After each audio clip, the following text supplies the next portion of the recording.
new saint is proclaimed by the Roman Catholic Church. In rites at St. Peter's, Vincent Pallotti, a 19th century priest who founded a missionary society, is canonized in ceremonies that are attended by 28 cardinals and pilgrims from 13 countries. Pope John XXIII presides at the major portion of the 3-hour ceremony. The pontiff shows little effective.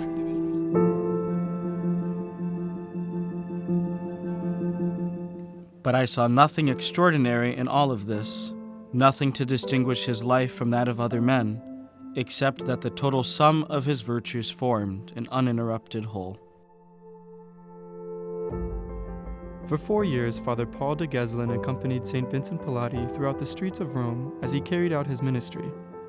Father de Geslin came to Rome after hearing about the saintly priest to join his institute and to answer the question, What is a saint?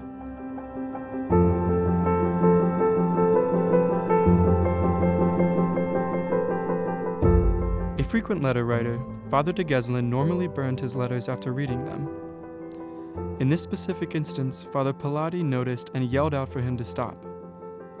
He instructed the young priest to separate the blank paper from the used paper and to get rid of what was used.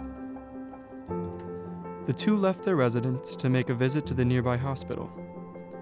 On the way, Father Pallotti sold the scraps of Father de Geslin's letter for 5 cents. Later, they stopped at a grocery store where Father Pallotti purchased some biscuits before they continued on their journey. The spiritual care of the patients in the hospital was entrusted to the Catholic Apostolate founded by Father Pallotti.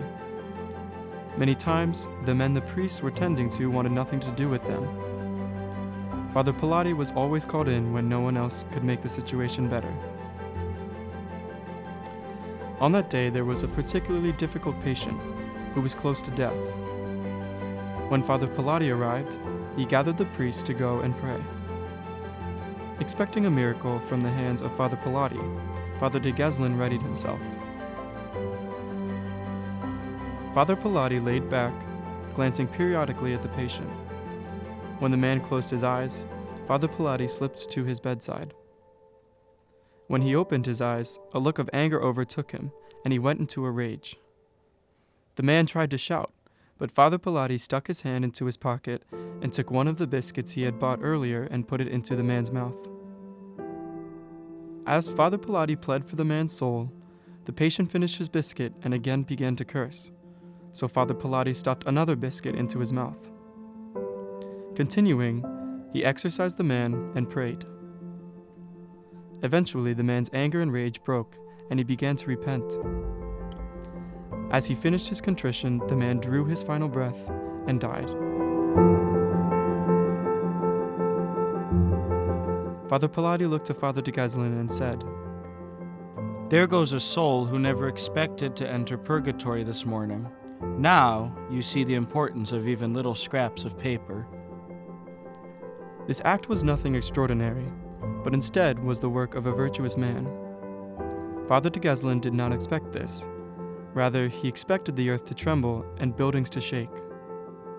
Father Pallotti's prayer, humility, and charity were not enough to help Father de Geslin see his holiness. It is not a certain gift or lifestyle that is a measure for holiness. Holiness comes from God's grace. To truly achieve holiness, we must ask God for His grace, be aware of the graces He gives us, and be faithful to them in order to bring about true holiness. Holiness is boldness, an impulse to evangelize and to leave a mark in this world. To allow us to do this, Jesus Himself comes and tells us once more, serenely yet firmly, do not be afraid.